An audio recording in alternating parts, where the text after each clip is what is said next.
नमस्कार मित्रों, आज की इस वीडियो में एक बार फिर से आप सभी का बहुत बहुत हार्दिक स्वागत है। हम आशा करते हैं कि आप सभी स्वस्थ होंगे और आप सबकी तैयारी बहुत अच्छी तरह से चल रही होगी। मित्रों, हम आज की इस वीडियो में प्रश्नोत्तरी भाग 10 के अंतर्गत कुल 50 महत्वपूर्ण प्रश्नों को व्याख्यात्मक तरीके से हल करेंगे और उन्हें ट्रिक की सहायता से याद करने का भी प्रयास करेंगे। तो जैसा कि स्क्रीन पर आप देख रहे हैं, प्रश्न संख्या 101 है, काहे बिन रहे ना परत, काहे राम रस ना परत। अब काहे बिन रहे ना परत, काहे राम रस ना परत, यह पंक्ति है, यानी कि यह पंक्ति किसकी है। विकल्प का की बात करें तो रामानंद जी की है, विकल्प खा तुलसीदास जी की है, विकल्प गा नाभादास जी की और विकल्प घा है रहीमदास जी की। तो काहे बिन रहे ना परत और काहे राम रस ना परत, ये पंक्ति बिल्कुल तुलसीदास जी की है। जब भी आप मोस्टली देखें राम जी की बात आ जाए, राम की बात आए, तो ज़्यादातर पंक्तियां जो है तुलसीदास जी से संबंधित होंगी। ठीक है ना। अब बात करें रामानंद जी की, तो रामानंद जी कबीरदास जी के गुरु थे और कबीरदास के अलावा इनके 12 शिष्य बताए जाते हैं, इसे भी ध्यान में आप रख लीजिएगा।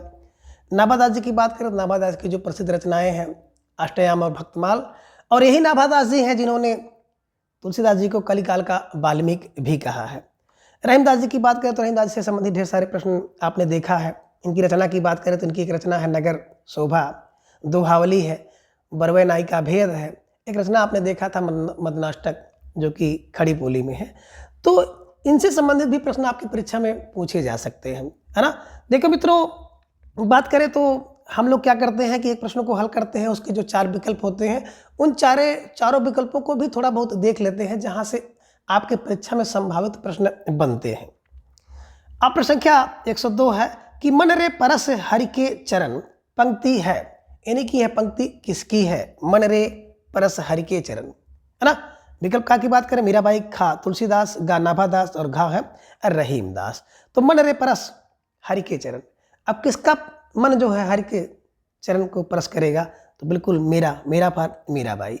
मन रे परस किसके चरण, है ना, बिल्कुल मेरे मन परस हरि के चरण, कौन कह रहा, मीराबाई कह रही हैं। तो मीराबाई से संबंधित आप इसको ध्यान में रख लीजिएगा, ये पंक्ति मीराबाई की है। इनके अलावा मीराबाई से एक प्रश्न बनता है कि इनका जन्म कुड़की ग्राम में हुआ था। इनके पति भोजराज हैं और पिता रतन सेन है, ये भी ध्यान में रख लीजिएगा। ठीक है ना। तो यहाँ से भी कभी कभी प्रश्न बना हुआ है। नाभादास जी के बारे में भी आपने देखा है, तुलसीदास के बारे में कई बार हम लोग पढ़ चुके हैं और रहीमदास जी के बारे में अभी इसके पूर्व प्रश्न में आपने देखा है, तो इसे भी आप ध्यान में रखिएगा। प्रश्न संख्या 103 है, बहुत मोस्ट इंपॉर्टेंट प्रश्न है कि छार उठाई लीन एक मुठी, दीन उड़ाए पृथ्वी झूठी, पंक्ति है। तो सबसे पहले इसको जान लीजिए कि छार उठाई लीन एक मुठी, दीन उड़ाए पृथ्वी झूठी, यह पंक्ति किसकी है। विकल्प का की बात करें तो जायसी की है, खा कुतुबन की है, गा नूर मोहम्मद और घा उस्मान की है। तो देखिए मित्रों, छार उठाए लीन एक मुट्ठी बिल्कुल जायसी जी की है और जायसी जी की रचना जो है पद्मावत से है। पद्मावत की रचना 1540 में हुई है, जिसमें कुल 57 खंड है और उत्प्रेक्षा अलंकार बहुत प्रिय है जायसी जी को, तो ये भी दिमाग में आप रख लीजिएगा। विकल्प खा की बात करें कुतुबन की मृगावती 1501 में इनके द्वारा लिखी गई रचना है। उस्मान जी की बात करें, विकल्प घा उस्मान का चित्रावली 1618 में इनकी रचना है। और नूर मोहम्मद की 2 प्रसिद्ध रचनाएं हैं, इंद्रावती और अनुराग बांसुरी। तो ये सब चीज़ें आप दिमाग में रखते हुए चलिएगा। प्रश्न संख्या 4 है कि मौसम कुटिल कौन खल कामी, होना चाहिए था कि मौसम कुटिल कौन खल कामी, ये पंक्ति किसकी है, यानी कि मेरे जैसा कुटिल कौन है और मेरे जैसा दुष्ट और कामी कौन व्यक्ति है ना, कौन कह सकता है अपने बारे में। विकल्प का की बात करें केशवदास, खारस खान, गा चरणदास और घा है सूरदास। तो बिल्कुल सही समझ रहे हैं, मौसम कुटिल है ना, कौन होगा, तभी तो सूर है। अब मैं सूर हूँ तो मेरे समान कोई कुटिल नहीं है, सूर फार सूरदास जी की ये पंक्ति है, इसे दिमाग में आप रख लीजिएगा। यहाँ पे आपने केशवदास जी के बारे में हम लोग ढेर सारे प्रश्नों में भी इनकी चर्चा की है। थोड़ा सा विकल्प खा पे अगर हम देखें रसखान जी की, तो रसखान जी से कुछ प्रश्न आपकी परीक्षा में देखने को मिल सकते हैं। जैसे इनके नाम को लेकर कई बार परीक्षा में प्रश्न पूछा गया है, तो इनका मूल नाम था सैयद इब्राहिम, इसे ध्यान में रखिएगा। 1533 और 1618 में इनका जन्म समय है, ये भी ध्यान में आप रख लीजिएगा। सुजान रसखान की रचना है, प्रेम वाटिका है, दान लीला है, और एक रचना इनकी भी अष्टायाम बताई जाती है, तो इसे भी ध्यान में रखिएगा। और यही रसखान है जिन्हें तुलसीदास जी ने सबसे पहले रामचरितमानस सुनाया था, तो ये दिमाग में भी आप रख लीजिएगा। और इन्हीं के विषय में भारतेंद्र हरिश्चंद्र जी ने भी कहा है कि इन मुसलमान कबिन पर कोटिक हिंदी उभारी है ना, हरिश्चंद्र जी ने कहा है, और इन्हीं रसखान जी के बारे में कहा है। तो ये सब चीज़ें दिमाग में रखने योग्य हैं, परीक्षा में पूछे जाने योग्य हैं, ध्यान में रखिएगा। आगे चरणदास चोर की बात करें भैया, चरणदास चोर एक रचना है हबीब तनवीर जी की, उसे ध्यान में रखिएगा। और विकल्प घ सूरदास जी से संबंधित है ना, तो सूरदास जी को आप लोग देख रहे हैं, खंजन नयन इनको कहा जाता है, ध्यान में रखिएगा। सूर सागर, सूर सरावली साहित्य लहरी इनकी रचनाएं हैं, ये भी ध्यान में रखिएगा। बासरस के सम्राट हैं, और बासरस का कोना कोना झांक आए हैं, इसे भी आप जानते हैं। तो ये सब भी प्रश्न बनने लायक है, ठीक है ना। प्रश्न संख्या 105 है कि हिंदी साहित्य के उत्तर मध्यकाल को कलाकाल नाम देने वाले विद्वान हैं। मोस्ट इंपॉर्टेंट प्रश्न। कहने का आशा है कि जो बात हम लोग करें मध्यकाल के, है ना, उत्तर मध्यकाल को, यानी कि रीतकाल को, तो रीतकाल को तमाम विद्वानों ने अलग अलग नाम दिया है, अलग अलग नामों से अलंकृत किया है। वहाँ से प्रश्न आपकी परीक्षा में पूछा जा सकता है, ठीक है ना। तो ये कह रहे उत्तर मध्यकाल को यानी कि रीतकाल को कलाकाल किसने कहा है, यानी कलाकाल नाम किसने दिया है। विकल्प का की बात करें तो मिश्र बंधु ने दिया, खा की बात करें तो रमाशंकर शुक्ल रसाल जी ने दिया है, गा विश्वनाथ जी ने दिया है, या घा रामचंद्र शुक्ल ने दिया है, ठीक है ना। तो देखिए रसाल कलाकाल, यानी कि विकल्प खा रमाशंकर शुक्ल रसाल इज राइट आंसर। कलाकाल किसने कहा है, रमाशंकर शुक्ल रसाल जी ने जो है उत्तर मध्यकाल को, या आप कह सकते हैं रीतकाल को रसाल कहा है। रीत रसाल है ना, कलाकाल, कलाकाल रसाल, कलाकाल रसाल, ठीक है ना।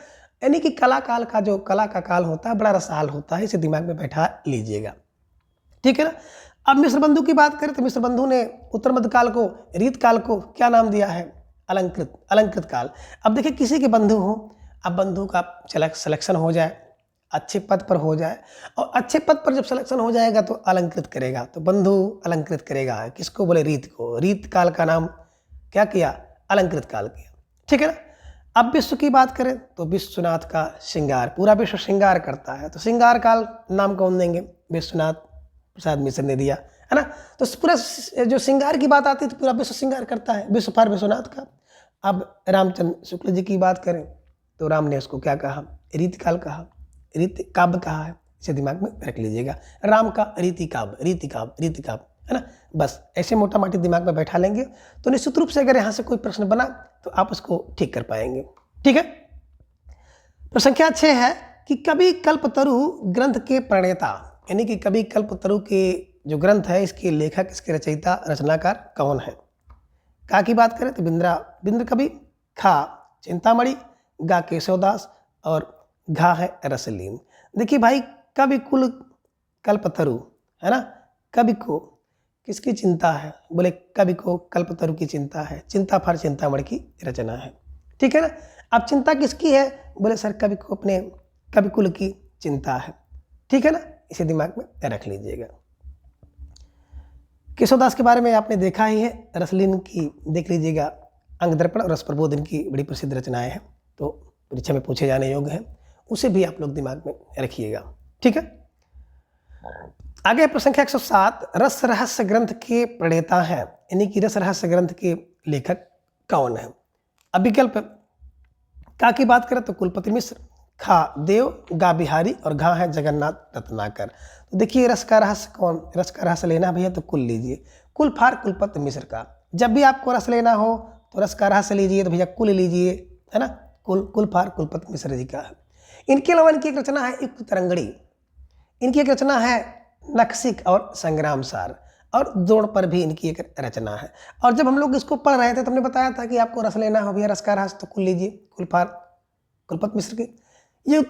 युक्त तरंगड़ी जाननी हो तो कुल युक्त तरंगड़ी दे दिए, नक्सिक के पढ़ना हो तो कुल करिए, संग्राम का सार जानना हो तो कुल संग्राम का सार जानिए, और द्रोण पर देखना हो तो द्रोण पर कुल देखिए, कुलफार।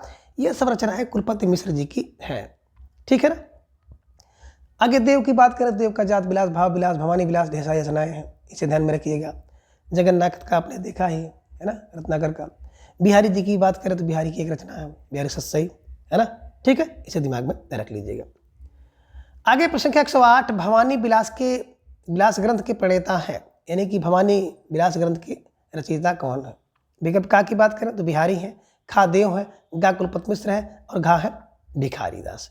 तो बिल्कुल भवानी की बात करें तो इसके जो प्रणेता हैं वो है देव कवि। और इसके अलावा जात विलास, भाव विलास, भवानी विलास, ये सब रचनाएं भी देव ने की है। तो देव जी की बात करें तो देव जी ने ढेर सारी रचनाएं की हैं, इसे भी आप लोग देख लीजिएगा, कभी कभी परीक्षा में यहाँ से प्रश्न बन जाता है।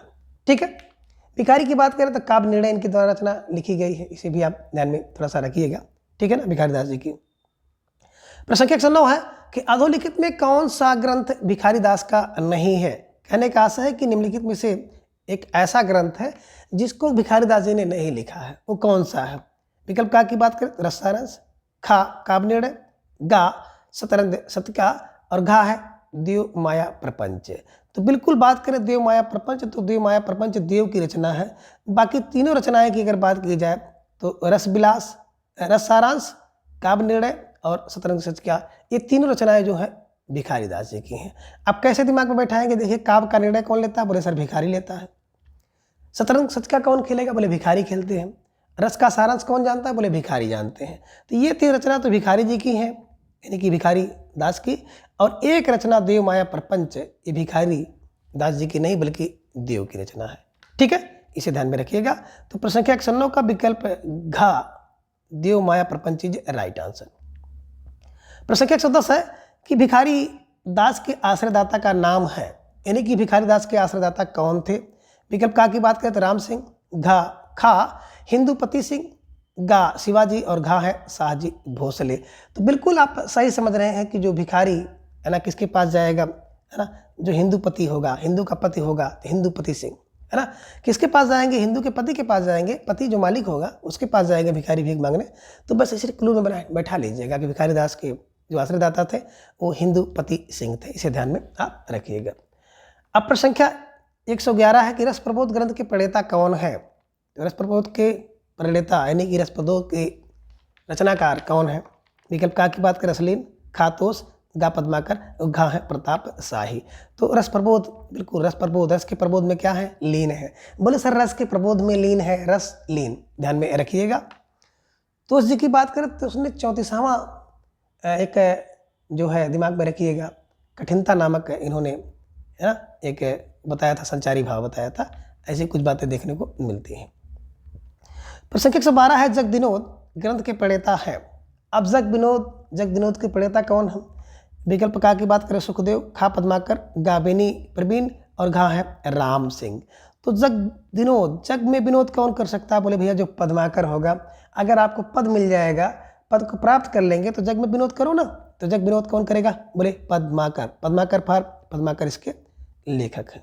ठीक है। प्रश्न संख्या 113 पद्माभरण ग्रंथ है किसका है, यानी कि किस प्रकार का ग्रंथ है पद्माभरण। विकल्प का की बात करें तो नायिका भेद है, खा की बात करें तो छंद निरूपक है, गा की बात करें तो रस निरूपक है और घा की बात करें तो अलंकार निरूपक है। किस प्रकार का है, तो बिल्कुल अगर इसको आप सही से पढ़े होंगे तो सही उत्तर पे जाएंगे अलंकार निरूपक। पद्माभरण अलंकार निरूपक। अब देखिए भाई, किसी के पास पद्म होगा, ढेर सारा लक्ष्मी होगी, तो क्या करेगा, अपने आप को बिल्कुल अलंकार से निरूपित करेगा। अलंकार निरूपक ग्रंथ है। ठीक है ना। प्रश्न संख्या 114 है कि रसराज ग्रंथ के प्रणेता हैं। कहने का आशय है कि रसराज ग्रंथ के लेखक कौन है। विकल्प का की बात करें मतीराम, खा अमीरदास, गा प्रताप शाही और घा है कुमार मणि। तो बिल्कुल रस के राज कौन हो सकता है भैया, जो मति का राजा होगा, जो अपने मत का राजा होगा, मत का राम होगा, वही रस का राज होगा। तो मति का राम, रस का राज। और इनकी रचना है ललित ललाम, इसे भी ध्यान में आप रख लीजिएगा। ठीक है। प्रश्न संख्या 115 है कि मतीराम ने ललित ललाम की रचना किस राजा के आश्रय में की है, यानी कि मतीराम का ललित ललाम, मतीराम का रसराज, है ना। तो मतीराम की जो ललित ललाम है वो रचना किस आश्रयदाता के आश्रय में की गई है। ठीक है ना। तो विकल्प का की बात करें भोगनाथ, खा ज्ञानचंद, गा भाव सिंह और घा है जहांगीर। तो देखिए ललाम, ललित ललाम है ना, बिल्कुल भाव सिंह की, है ना। अब क्या कोई व्यक्ति देखिए बहुत ललित ललाम होगा, ललित होगा, सुंदर होगा, है ना। तो बड़ा भाव खाएगा, भाव फार भाव सिंह हाड़ा, भाव सिंह हाड़ा, हाड़ा के यहाँ जो है ललित नाम रचना इन्होंने की थी। ठीक है ना, ध्यान में रख लीजिएगा कि जो ललित होगा, ललाम व्यक्ति होगा, वो बड़ा भाव खाएगा। ठीक है। प्रश्न संख्या 116 है कि कवि भूषण को भूषण की उपाधि किसने दी। कहने का आशय है कि इनमें से कोई एक राजा हुए हैं जिन्होंने कवि भूषण को भूषण की उपाधि दी है। विकल्प का की बात करें तो सोलंकी राजा रुद्रराम, खा औरंगजेब ने दिया होगा, गा शिवाजी और घा है छत्रसाल। तो बिल्कुल प्रश्न संख्या 116 की बात अगर हम लोग करें तो विकल्प का सोलंकी राजा रुद्रराम इज राइट आंसर। देखिए सोलंकी राजा ने क्या किया, सोलंकी राजा ने भूषण को क्या किया, भूषण उपाधि दिया। देखिए भाई, जो व्यक्ति सोलंकी होगा, इसके पास ढेर सारा है ना सो होगा, वही तो भूषण दे सकता है। तो भूषण कौन देगा, जो सोलंकी राजा होगा। ठीक है, सोलंकी राजा रुद्रराम ने दिया। प्रश्न संख्या 117 है कि कवि भूषण के आश्रय दाता थे, है ना, यानी कि कवि भूषण किसके किसके शासन काल में कविता किए हैं, किसके किसके आश्रय में रह चुके हैं। विकल्प का की बात करें तो शिवाजी, खा साहू जी, गा छत्रसाल बुंदेला और विकल्प घा है उपयुक्त तीनों। तो बिल्कुल तीनों जी के यहाँ है ना, तीनों के यहाँ आश्रय में कविता किए हैं भूषण, शिवाजी, साहू और छत्रसाल। यस यस सी, शिवा साहू छत्रसाल। ठीक है ना, तीनों के आश्रय में इन्होंने कविता किया है, इसे दिमाग में रख लीजिएगा। प्रश्न संख्या 118 है पद्माकर के ग्रंथ पद्माभरण में कितने अलंकारों का प्रयोग या अलंकारों का विवेचन हुआ है। तो बिल्कुल 118 की बात करते हैं तो 105 अलंकारों का, खा 100 अलंकारों का, गा 200 अलंकारों का, घा है 50 अलंकारों का। तो देखिए पद्माकर ने क्या किया, पद्माभरण में बिल्कुल पूरे 100 अलंकारों का यानी कि शतक लगाया था। ऐसे दिमाग में बैठा लीजिएगा कि 100 अलंकारों का इन्होंने क्या किया है, विवेचन किया है। ठीक है, तो प्रश्न संख्या 118 का विकल्प खा 100 अलंकार इज राइट आंसर। प्रश्न संख्या 119 है कि बिहारी सतसई के प्रथम टीकाकार माने जाते हैं। विकल्प का की बात करें यानी कि बिहारी सतसई की पहली टीका किसने की है, सरदार कवि, कृष्ण कवि, जगन्नाथ दास रत्नाकर और लल्लू लाल। तो अब इसमें पहले कवि की बात आ रही तो बिल्कुल आप समझ रहे हैं कृष्ण कवि इज राइट आंसर। ठीक है ना, यानी कि बिहारी की सतसई की सबसे पहले टीका किसने किया, तो कृष्ण कवि ने किया है। तो 119 का विकल्प खा इज राइट आंसर। प्रश्न संख्या 120 है कि बिहारी सतसई का उर्दू शेरों में अनुवाद करने वाले हैं, यानी कि बिहारी सतसई का इनमें से कोई ऐसे कवि हैं जिन्होंने उर्दू शेर में अनुवाद किया है। विकल्प का की बात करें आनंदीलाल ने किया, खा मुंशी देवी प्रसाद ने किया, गा परमानंद दास ने किया और घा अंबिका दत्त व्यास ने किया। तो बिल्कुल बिहारी सतसई का उर्दू शेर में आनंदीलाल ने किया। अब देखिए भाई, बिहारी सतसई का अनुवाद अगर करेंगे उर्दू में, है ना, शेर में करेंगे तो उर्दू और शेर में करेंगे तो आनंद लाने के लिए करेंगे, आनंद फार आनंदी लाल ने किया। किसने किया, आनंदी लाल ने किया। इसे दिमाग में रख लीजिएगा। ठीक है, प्रश्न संख्या 121 है बिहारी सतसई पर किस ग्रंथ का प्रभाव नहीं है। कहने का आशय है का गाथा सप्तशती का, खा नी शतक का, गा आर्य सप्तशती का, घा है अमरूक शतक का। तो देखिए मित्रों, अगर आप लोग इसको सही से पढ़े होंगे तो गाथा, आर्या और अमर इन तीनों का प्रभाव तो है, लेकिन विकल्प खा नीति शतक का जो प्रभाव है वो बिहारी सतसई पर नहीं है। इसलिए प्रश्न संख्या 121 का विकल्प खा नीति शतक इज राइट आंसर। ठीक है, प्रश्न संख्या 122 है यमक सतसई के प्रणेता माने जाते हैं। कहने का आशय है कि इनमें से एक ऐसे रचनाकार हैं जिन्होंने यमक सतसई की रचना की है। अब कौन है, विकल्प का वृंद, खा रसनिधि, गा कृष्ण कवि और घा है निप्र शंभु। तो देखिए यमक की सतसई कौन लगा सकता है, बोले यमक की सतसई तो वृंद लगा सकता है। वृंद कवि, वृंद कवि, वृंद, वृंद फार वृंद, यमक सतसई वृंद, यमक सतसई वृंद की। इसलिए प्रश्न संख्या 122 का विकल्प का वृंद इज राइट आंसर। प्रश्न संख्या 123 है कि घनानंद किस बादशाह के आश्रित थे। कहने का आशय है कि घनानंद किस बादशाह के आश्रित कवि थे, किसके आश्रय में रहते थे। विकल्प का की बात करें तो औरंगजेब के, खा आजम शाह, गा है मोहम्मद शाह रंगीले और घा है बहादुर शाह के। तो देखिए आनंद, घनानंद, अब घनानंद कहाँ मिलेगा, घना आनंद, घन आनंद कहाँ मिलेगा, बोले जहाँ पर मोहम्मद शाह रंगीले लोग होंगे। जहाँ पर रंगीले लोग होंगे भैया ना, वहीं पे घना आनंद मिलेगा। तो घनानंद फार घनानंद और रंगीले फार मोहम्मद शाह रंगीले। ठीक है ना, इनके आश्रय में रहते थे। प्रश्न संख्या 124 है, घनानंद किस संप्रदाय में दीक्षित थे, है ना। विकल्प का की बात करें तो राधा वल्लभ संप्रदाय में दीक्षित थे, खा की बात करें तो निम्बार्क संप्रदाय में, गा सखी संप्रदाय और घा चैतन्य संप्रदाय में। तो राधा वल्लभ की बात करें तो राधा वल्लभ संप्रदाय के संस्थापक थे हित हरिवंश, निम्बार्क के निम्बार्काचार्य है, सखी संप्रदाय के हरिदास हैं, चैतन्य की अगर बात करें तो चैतन्य संप्रदाय गौड़ी, दिमाग में रख लीजिएगा, चैतन्य महाप्रभु, इसी को गौड़ी संप्रदाय भी कहा जाता है। तो अब घनानंद किस संप्रदाय में दीक्षित से प्रश्न ये है, तो बिल्कुल निम्बार्काचार्य, निम्बार्काचार्य। अब देखिए घनानंद कहाँ मिलेगा, जो रंगीले लोग होंगे।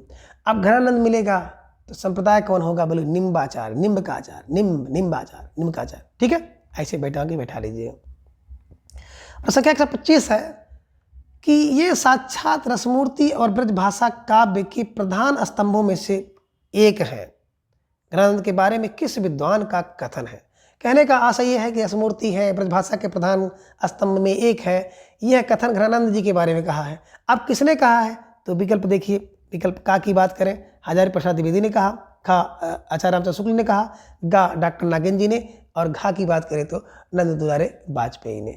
बिल्कुल सही आप समझ रहे हैं, है ना। कौन, ये साक्षात रसमूर्ति है तो रसफार रामचंद्र शुक्ल, रसफार रामचंद्र शुक्ल जी ने ये कथन किसके लिए कहा है, ज्ञानानंद जी के विषय में कहा है। प्रश्न संख्या 126 है कि श्याम स्नेही काव्य ग्रंथ के प्रणेता हैं, यानी कि श्याम स्नेही ग्रंथ के रचनाकार कौन है। विकल्प का की बात करें तो बिल्कुल घनानंद, खा आलम, गा बोधा और घा है ठाकुर। तो देखिए श्याम स्नेही, श्याम का स्नेही कौन है, बोले सर श्याम की स्नेही की मत पूछो, पूरा आलम है। श्याम का स्नेही, श्याम का प्रेमी कौन है, बोले सर पूरा आलम, आलम फॉर आलम हम, इसे दिमाग में रख लीजिएगा। और ये आलम ब्राह्मण जात के थे, थोड़ा सा दिमाग में रखिएगा। इन्हें एक शेख रंगरेजिन थी, उस शेख रंगरेजिन से प्यार हो गया था, तो ये जाकर के मुसलमान हो गए थे, इसे भी आप दिमाग में रख लीजिएगा, ठीक है। चलिए प्रश्न संख्या 127 है कि रीत मुक्त कवि बोधा की प्रेयसी का नाम। अब देखिए जितने भी रीत मुक्त कवि हैं सबने किसी न किसी से प्रेम किया है, तो उनकी प्रेमिका का नाम बड़ा महत्वपूर्ण हो जाता है, कभी कभी प्रश्न यहीं से पूछ लेता है। तो देखिए भाई उनके लिए तो प्रेमिका उनकी महत्वपूर्ण थी, लेकिन हम जैसे छात्रों के लिए भी कहीं न कहीं महत्व का विषय बन जाती है कि अगर ये प्रश्न परीक्षा में आ गया तो 1 नंबर आपको लेना है, ठीक है ना। इसलिए इनकी प्रेमिकाओं को विधिवत पढ़ना है, ठीक है ना। तो रीत मुक्त कवि बोधा की प्रेयसी का नाम क्या है। विकल्प का की बात करें तो रंगरेजिन, खा सुभान, गा सुजान और घा है श्यामा, ठीक है ना। अब देखिए रिक्त मुक्त के पूछ रहे हैं कि बोधा की, तो देखिए बोधा की बात करते हैं तो बोधा का बोध क्या होता है, सुभावन होता है। अगर किसी को किसी चीज़ का बोध हो जाए तो बड़ा सुभावन होगा, यानी कि सुभान, ठीक है ना। शेख रंगरेजिन, अभी आपने देखा कि शेख रंगरेजिन जो आलम की प्रेयसी थी। सुजान की बात करें तो घनानंद जी की प्रेमिका थी, इसे ध्यान में आपको रखना होगा, ठीक है ना। तो इस प्रकार से जो रीत मुक्त कवि हैं, रीत मुक्त कवियों की जो प्रेयसियाँ हैं उनका भी नाम आपको दिमाग में रखना है। तो प्रश्न संख्या 127 का विकल्प खा सुभान इज राइट आंसर, ठीक है। प्रश्न संख्या 128 है इश्कनामा ग्रंथ के प्रणेता हैं, यानी कि इश्कनामा ग्रंथ के रचयिता कौन है। का की बात करें विकल्प का बोधा, खा ठाकुर, गा घनानंद और घा है आलम। तो देखिए इश्कनामा इश्क का नाम है, इश्कनामा यानी कि नाम है, और नाम होगा तो बोधा भी एक नाम है। तो बोधा कहते गांव में कहते हैं ना बोधू है बोधा, तो बोधा इश्कनामा, इसका नाम है बोधा, किसकी, इसका नाम है बोधा का, इसे ध्यान में रखिएगा। और घनी है इसकी लता, एक रचना इश्क लता, ध्यान में रखिएगा। अगर इश्क लता पूछ ले तो इश्क लता घनी होती है ना, घनानंद जी की रचना है। तो दोनों रचनाओं को आप बिल्कुल देखेंगे, थोड़ी सी बारीकी अंतर है, इश्कनामा बोधा का और इश्क लता घनानंद का है, इसे दिमाग में रखिएगा। हो सकता है कि किसी परीक्षा में इन प्रश्नों से आपका सामना हो जाए, ठीक है। प्रश्न संख्या 129 है कि रीतकालीन मुक्त धर्मी कवि ठाकुर किस राजा के आश्रय में थे। कौन ठाकुर, कह रहे हैं कि ठाकुर कवि किस राजा के आश्रित कवि थे। विकल्प का की बात करें तो राजा परीक्षित के, खा खेत सिंह के, गा मोहम्मद शाह रंगीले और घा की बात करें तो आजम शाह के थे। तो देखिए चूंकि यहाँ पे बात आ गई है कवि ठाकुर की, तो ठाकुर राजा परीक्षित के यहाँ रहते थे। ठाकुर किसके थे? बोले राजा थे, राजा परीक्षित के आश्रय में रहते थे। ठीक है। अगला प्रश्न संख्या 130, आखिन मुदबे के मिसान अचानक पीठ उरोज लगावे, ये पंक्ति किसकी है? देखिए मित्रों, इस पंक्ति को अगर देखोगे तो आपको लगेगा बिहारी लाल जी की पंक्ति है, ठीक है ना, लेकिन पंक्ति किसकी है? अब इन 4 विकल्पों के आधार पर आपको सही लगाना होगा। विकल्प का की बात करें तो बिल्कुल भूषण की, खा पद्माकर, गा चिंतामणि और घा है सेनापति। तो देखिए ये जो पंक्ति है ये बिल्कुल चिंतामणि की है। अगर किसी की आंख मुद जाए और मिस आन आ जाए तो चिंता होगी। चिंताफार चिंतामणि जी की ये रचना है, इसे आप दिमाग में रखिएगा। प्रश्न संख्या 131 है कि अभिधा उत्तम काव्य है मध्य लक्षणालीन, अधम व्यंजना रस कुटिल, उल्टी कहत नवीन, ये उक्ति किसकी है? अब कैसे दिमाग में बैठेंगे? देखिए थोड़ा सा यहाँ पे मिसिंग हुआ है। विकल्प का की बात करें तो देखिए यहाँ पे कर सकते हैं देव, खा चिंतामणि, गा केशव और घा है भिखारी दास। तो बिल्कुल सही समझ रहे हैं, बड़ी महत्वपूर्ण पंक्ति है, काव्य का लक्षण भी है, तो इसे दिमाग में रखिएगा कि अभिधा उत्तम काव्य है मध्य लक्षणालीन, अधम व्यंजना रस कुटिल, उल्टी कहत नवीन। अब उल्टी कहत नवीन देव की पंक्ति है। किसकी पंक्ति है? देव की। ठीक है ना, तो अभिधा उत्तम है ना, उत्तम है किसकी? बोले देव की। तो देवफार सॉरी देवफार देव जी की पंक्ति है, इसे दिमाग में रख लीजिएगा। ठीक है ना, चिंतामणि केशव और भिखारी दास से संबंधित नहीं है, बल्कि इसके जो प्रश्न संख्या 31 का विकल्प है का, देव इज राइट आंसर।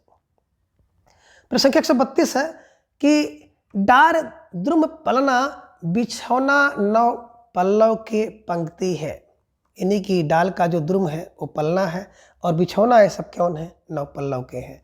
मानवीय कर्ण का अलंकार आप यहाँ पे देख पा रहे हैं। पंक्ति किसकी है?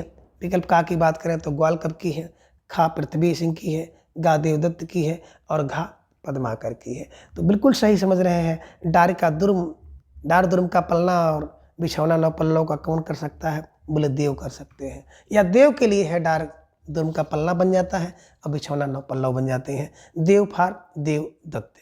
ठीक है। प्रश्न संख्या 133 है कि कवि की रीति सीखो सुकभिन सो पंक्ति है, कवि की रीति सीखो सुकभिन सो पंक्ति किसकी है? विकल्प का की बात करें बिहारी, खा भिखारी दास, गा राम सहाय और घा है बेनी परवीन। तो बेनी परवीन।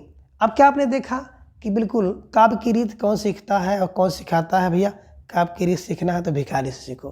काव्य की रीत सीखो किससे सीखो? बोले सर भिखारी सीखो। देखे होंगे तमाम प्रकार के भिखारी लोग होते हैं, बड़ी सुंदर सुंदर कवि क्या करते हैं? कविता गाते हैं, गाना गाते हैं। तो वही कह रहे हैं, मतलब याद करने के लिए कि काव्य की रीत सीखो भैया किससे? बोले भिखारी सीखो। भिखारी दास जी की ये पंक्ति है, ऐसे दिमाग में बैठा लीजिएगा। और देखिए मित्रों, किसी भी ट्रिक का उद्देश्य किसी की भावना को ठेस पहुँचाने का नहीं है, बस किसी तरह से आपके दिमाग में हमेशा के लिए बैठ जाए, एकमात्र यही उद्देश्य है। ठीक है ना। प्रश्न संख्या 134 है कि फागु की भीड़ अभीरन में गही गोविंद लई गए भीतर गोरी, यह पंक्ति किसकी है? विकल्प का की बात करें मतिराम की, खा भूषण की, गा पद्माकर की और घा है रसलीन की।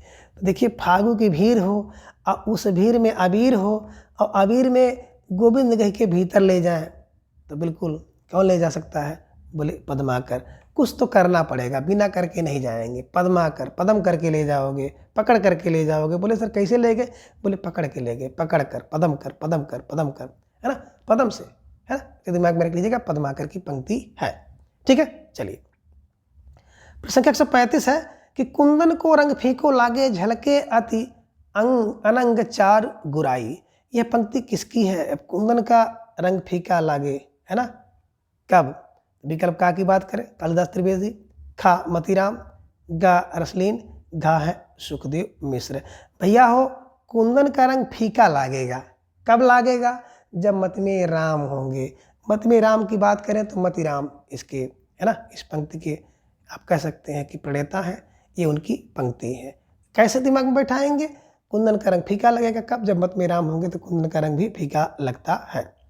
प्रश्न संख्या 136 है कि ऊंचे घोर मंदिर के अंदर रहने वाली ऊंचे घोर मंदिर के अंदर रहती है, ये पंक्ति किसकी है? विकल्प का की बात करते गिरधर दास, खा भूषण, गा देव, घा है शेवा दास। तो ऊंचे घोर मंदिर के अंदर रहने वाली यह पंक्ति बिल्कुल महाकवि भूषण की है। और बात करें घोर मंदिर है ना, यहाँ पर फिर घोर मंदिर अंदर रहने वाली है ना, घोर मंदिर का बात करेंगे यमक अलंकार है। ऊंचे घोर मंदिर माने ऊंची ऊंची अटलकाओं में जो रहती थी वो नायिकाएं अब कहाँ रह रही हैं? ऊंचे घोर मंदिर माने गहरी अंधेरी गुफाओं के अंदर रह रही हैं। और नग्न नजर आती थी, वो नग्न नजर आती है। जो कभी आभूषण वगैरह पहनती थी वो नंगे वस्त्रहीन क्या कर रही हैं? जड़ रही हैं, जाड़े में ठिठुर रही हैं। ऐसी कुछ पंक्तियाँ आप देखेंगे भूषण जी की है, बड़ी सुंदर सुंदर पंक्तियाँ लिखी हैं। 3 बेर खाती थी वो 3 बेर खाती हैं, है ना, ये सब चीज़ें आप देखने को मिलेगा, पढ़े भी होंगे आप। प्रश्न संख्या 137 है कि तंत्रीनाद कवित रस सरस राग रति रंग, ये पंक्ति है। अब तंत्रीनाद कवित रस सरस राग रति रंग पंक्ति किसकी है? विकल्प का बिहारी, खा की बात करें तो रसलीन, गा घनानंद और घा ठाकुर। तो बिल्कुल तंत्रीनाद कवित रस बिहारी की क्या है? तंत्रीनाद। देखो तंत्र मंत्र कौन बोले? तंत्र मंत्र भैया कौन करेगा? बोले बिहारी लोग करेंगे तंत्र मंत्र। तो तंत्रीनाद बिहारी से दिमाग में बैठा लीजिएगा, ठीक है। प्रश्न संख्या 138 है कि नेही महाब्रज भाषा प्रवीण और सुंदर ताहु के भेद को जानो, ये पंक्ति किसकी है? कि नेही महाब्रज प्रवीण और सुंदर ताहु के भेद को जाने, ये पंक्ति किसकी है? यानी कि प्रश्न संख्या 138 का विकल्प का ब्रजनाथ की है, खा घनानंद की है, गा नाभादास की और घा की बात करें तो भिखारी दास की है। तो बिल्कुल नेही महाब्रज प्रवीण सुंदर ताहु भेद, ये पंक्ति ब्रजनाथ की है, ब्रजनाथ ही है। अब ब्रज में कौन रहेगा? नेही महाब्रज, ठीक है ना। तो ध्यान में रखिएगा कि नेही महाब्रज, तो ब्रज फार ब्रजनाथ की पंक्ति है, इसे दिमाग में बैठा लीजिएगा, ठीक है। अब प्रश्न संख्या 139 है कि रावर रूप की रीति अनूप नयो नयो लागत ज्यो ज्यो निहार्यो, ये पंक्ति किसकी है ना। कह रहे हैं कि रावर माने तुम्हारे रूप की नीति नई नई लगती है जब जब निहारो इसको। विकल्प का की बात करें ठाकुर की है, खा बोधा की, गा आलम की, घा है घनानंद की। तो बिल्कुल दिमाग में रावर ठाकुर की रूप किसकी? राहुल ठाकुर माने भगवान की। अब भगवान के रूप जैसे निभारोगे, जिस बार देखोगे नए नए लागेंगे। तो ठाकुर राहुल ठाकुर राउर और ठाकुर जी की ये पंक्ति है। प्रश्न संख्या 140 है कि अति छीन मिलान के तार होते ते ऊपर पांव आबनो है, ये पंक्ति किसकी है ना। तो बिल्कुल आप देख रहे हैं विकल्प का बोधा की है, खा ठाकुर की है, गा घनानंद की है, घा आलम की है। तो बिल्कुल बोधा की पंक्ति है, इसे दिमाग में रख लीजिएगा। प्रश्न संख्या 141 है कि शीखलीनो मीन मृग खंज कमल नयन पंक्ति किसकी है? ठीक है ना, बिल्कुल शीखलीनो मीन मृग खंज कमल नयन। विकल्प का की बात करें ठाकुर की है, खा बोधा की, गा घनानंद और घा आलम की है। तो बिल्कुल शीखलीनो है ना, ठाकुर ने सीख लिया है। क्या सीखा है? मीन मृग खंज ठाकुर की दिमाग में रख लीजिएगा। ठाकुर जी की ये पंक्ति है। प्रश्न संख्या 142 है कि ऋतु वर्णन के लिए ऋतकालीन कवियों में सर्वाधिक प्रसिद्ध कौन है? ये प्रश्न बहुतायत पूछा गया है कि ऋतु वर्णन में है ना, घुमा के आता है लेकिन कुल ऊपर आल अगर देखा जाए तो कॉन्सेप्ट यही रहता है। का की बात करें देव, खा बिहारी, गा सेनापति, घा है ठाकुर। तो देखिए ऋतु वर्णन के लिए भैया सेनापति इज राइट आंसर। तो सेनापति ऋतु वर्णन में बहुत प्रसिद्ध है, इसे दिमाग में रख लीजिएगा। सेना की ऋतु आई रे, ठीक है ना, ऐसे दिमाग में रखिएगा। प्रश्न संख्या 143 है बिहारी सत्सई ग्रंथ है। अब कौन सा ग्रंथ है, किस प्रकार का ग्रंथ है? तो का लक्ष्य ग्रंथ, खा लक्षण ग्रंथ, गा उदाहरण और घा है टीका ग्रंथ। तो बिल्कुल आप सही समझेंगे कि अगर बिहारी सत्सई के विषय में आप पढ़े होंगे तो सीधा उत्तर लगाएंगे विकल्प का लक्ष्य ग्रंथ। बिहारी सत्सई, देखिए भैया सबका सही मामले में बात किया जाए ना तो सबके सत में क्या लक्ष्य होता है ना, ग्रंथ, सबका लक्ष्य ग्रंथ होता है। प्रश्न संख्या 144 है कि हिंदी साहित्य के उत्तर मध्य काल को श्रृंगार काल नाम देने वाले विद्वान हैं। यही प्रश्न देखिए फिर यहाँ पे आ गया, यानी कि उत्तर मध्य काल जिसे हम लोग कहते हैं रीत काल को श्रृंगार काल नाम देने वाले आचार्य शुक्ल का खा मिश्र बंधु, गा रमाशंकर शुक्ल रसाल और घा है विश्वनाथ। ठीक है ना। हमने बताया था कि पूरा विश्व श्रृंगार करता है, तो श्रृंगार काल विश्वनाथ का। रसाल की बात करते हैं रमाशंकर शुक्ल कला काल का, रसाल कला का। मिश्र बंधु का काल कर तो मिश्र के बंधु अलंकृत करते हैं, अलंकृत काल। और रामचंद्र शुक्ल जी की बात करें तो रीति काव्य इन्होंने कहा है, राम की रीति काव्य, रीति काव्य। ठीक है, तो दिमाग में रखिए। देखिए प्रश्न दोबारा आ गया। ठीक है, अब आगे देखेंगे कि अधोलिखित कवियों के जन्म स्थान के बारे में प्रश्न पूछे गए हैं। इन्हीं की जितने भी कवि, लेखक, रचनाकार हैं उनके जन्म से संबंधित प्रश्न पहले पूछे जाते थे। तो अभी भी आप ये नहीं कह सकते कि प्रश्न यहाँ से नहीं पूछा जाएगा, प्रश्न पूछा जा सकता है। जिनमें सबसे पहले आप देख रहे हैं महाकवि तुलसीदास जी को। अब तुलसी जी का जन्म स्थान कहाँ पे हुआ? विकल्प का की बात करें मथुरा, खा सोरो, गा दिल्ली, घा है राजापुर। तो बिल्कुल आप सही समझ रहे हैं, तुलसीदास जी का जन्म राजापुर में हुआ था। तुलसी राजापुर दिमाग में रख लीजिएगा। प्रश्न संख्या 146 है जायसी। जायसी जी की बात करें, जायसी जी का जन्म कहाँ पे हुआ? का रायबरेली, खा मेठी, का जौनपुर, घा काशी। तो बिल्कुल सही समझ रहे हैं, जायसी रायबरेली, जायसी रायबरेली। इन्हीं की रायबरेली में जायस नामक स्थान था, वहाँ पर इनका जन्म हुआ। प्रश्न संख्या 147 है केशवदास। अब केशवदास जी की बात करें तो विकल्प का ओरछा में इनका जन्म हुआ, खा जैतपुर, गा इटावा और घा आगरा। बिल्कुल केशव का जन्म ओरछा में, ओरछा। ठीक है ना, केशव का जन्म ओरछा में हुआ। घनानंद की बात करें तो घनानंद कहाँ पे घनानंद मिलेगा भैया, है ना? तो विकल्प का की बात करें मेरठ में, खा बुलंदशहर, गा दिल्ली, घा कानपुर में। घनानंद वहाँ मिलेगा जहाँ का शहर बुलंद होगा, तो बुलंदशहर में घनानंद का जन्म हुआ, ऐसे दिमाग में रख लीजिएगा।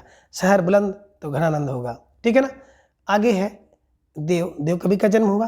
विकल्प का की बात करें तो इटावा में जन्म हुआ, खा ओरछा में जन्म हुआ, गा बुलंदशहर और घा प्रयाग में। तो बिल्कुल देव का इटावा में जन्म हुआ, दिमाग में रख लीजिएगा। ठीक है। और प्रश्न संख्या 150 है कि पद्माकर जी का जन्म कहाँ हुआ? विकल्प का की बात करें तो बादा में, खा अंतर्वेद में, गा तिकवापुर और घा है काशी में। तो देखिए पद्माकर का जन्म होता है वो बादा में होता है। तो इस प्रकार से ढेर सारे और भी रचनाकार हैं जिनके जन्म से संबंधित प्रश्न आपकी परीक्षा में पूछे जा सकते हैं। तो इस प्रकार से इन सभी महत्वपूर्ण प्रश्नों को आप अभ्यास कर सकते हैं। और वीडियो देखने के बाद आपको थोड़ा सा भी लाभ पहुंचा हो तो प्लीज़ चैनल को सब्सक्राइब करके आप हमारे साथ जुड़ जाएं। और आपको वीडियो कैसी लगी प्लीज़ अपनी राय कमेंट बॉक्स में ज़रूर दें। तो आज की वीडियो में बस इतना। अगली वीडियो में फिर इसी तरह से 50 प्रश्नों के साथ उपस्थित होंगे। तब तक के लिए नमस्कार, धन्यवाद, बाय।